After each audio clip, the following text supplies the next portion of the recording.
अक्टूबर 1994 की एक सुबह तुर्की के शहर उर्फा में एक किसान अपने खेतों में हल चला रहा था कि उसने ज़मीन पर बिखरे हुए कुछ अजीबोगरीब पत्थर देखे। उसने ये पत्थर उठाए और करीबी उर्फा आर्कियोलॉजिकल म्यूजियम में ले गया। लेकिन शफक यल्डिज नामी इस किसान को इस बात का कतई अंदाज़ा नहीं था कि इन पत्थरों की डिस्कवरी वो पूरी की पूरी इंसानी तारीख को ही बदल कर रख देगी। But why such a monumental site was built in the first place remains a mystery. Imagine करें एक ऐसे वक्त को जब इंसान ना तो अपने खाने के लिए कुछ चीज़ें उगा सकता था और ना ही रहने के लिए कोई जगह ढूंढ सकता था, बल्कि वो जंगलों में रहता था और दूसरे जानवरों का शिकार करके ही अपना गुजारा किया करता था। लेकिन उस वक़्त में उसने एक ऐसा टेंपल बिल्ड किया जो आज की तारीख में भी एक मोमा बना हुआ है, जिसे दुनिया गोबेकले टैप के नाम से जानती है। ये साइट वो सबसे पहले 1963 में एक आर्कियोलॉजिकल सर्वे में दरियाफ्त हुई और इसका नाम गोबेकले टैप रखा गया, यानी कि एक उभरी हुई पहाड़ी। लेकिन इस फार्मर की डिस्कवरी के बाद वो करीबी उर्फा आर्कियोलॉजिकल म्यूजियम में मौजूद क्लास स्मिथ उन्होंने आकर इस साइट को दोबारा से विजिट किया और इस रिसर्च के बाद ये पता चला कि ये एक पहाड़ी नहीं बल्कि एक ओल्ड टेंपल है जो तारीख का सबसे पुराना टेंपल गिना जाता है। गोबेकले टैप 9600 BCE में इसको तामीर किया गया, जबकि 8000 BCE में ही ये ज़मीन बोस हो गया। लेकिन आज से पहले वो अहराम मिस्र को ही सबसे पुराने स्ट्रक्चर माना जाता था।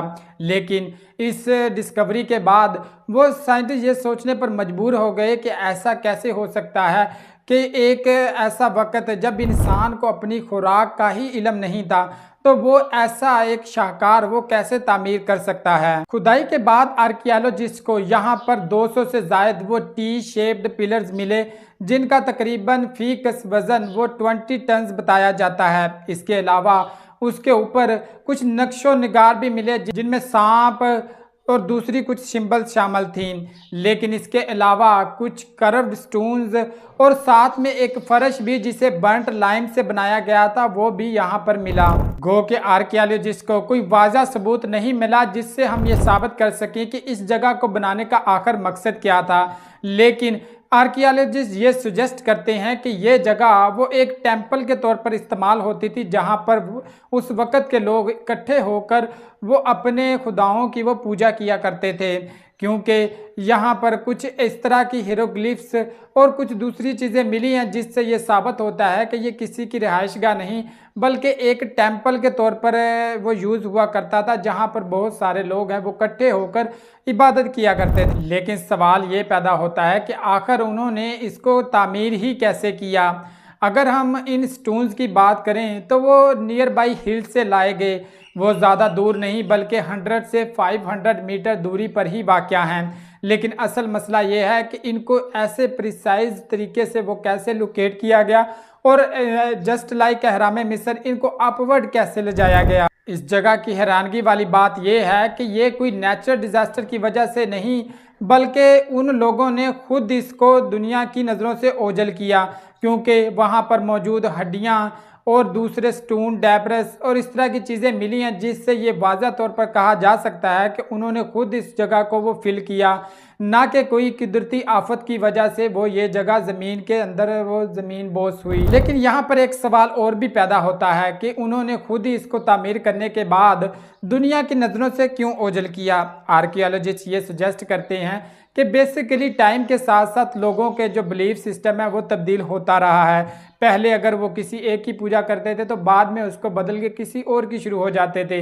बेसिकली इसी की वजह से ही इस टेंपल को वो हाइड किया गया ताकि जो उनके पिछले बिलीव्स हैं उनको भी ख़त्म किया जा सके। इसके साथ साथ एक और थ्योरी भी ये आती है कि वहाँ के लोगों ने शायद वो माइग्रेट करके किसी और जगह चले गए और उनका ख्याल था यहाँ तक कोई ना पहुँच सके, इसीलिए उन्होंने ऐसा किया। लेकिन सवाल ये पैदा होता है बेसिकली आखिर उन लोगों ने इस जगह को वो तामीर ही कैसे किया। आर्कियोलॉजिस्ट इस हवाले से एक बड़ी थ्योरी ये पेश करते हैं कि कोई ना कोई अननोन सिविलाइजेशन ऐसी ज़रूर एग्जिस्ट करती है जिसका तारीख में कोई हवाला मौजूद नहीं है, क्योंकि उस वक़्त के लोग इसको बिल्ड नहीं कर सकते थे। लेकिन ऐसा भी तो हो सकता है कि कोई ऐसी पॉसिबल सिविलाइजेशन हो जो आज तक दरियाफ्त ना हो सकी हो, लेकिन उस वक़्त वो एग्जिस्ट करती हो जिसने इस टेंपल को वो बिल्ड किया। लेकिन फ्यूचर में हो सकता है कि हम उसके कोई आसार ढूंढ पाएँ, लेकिन आज तक ये एक मोमा बना हुआ है जिसने पूरी की पूरी हिस्ट्री पर ही सवालिया निशान खड़े कर दिए हैं कि कैसे आज से तकरीबन 12,000 साल पहले कोई इतना सिविलाइज कैसे हो सकता है कि वो इस तरह का टेंपल वो बिल्ड कर सके।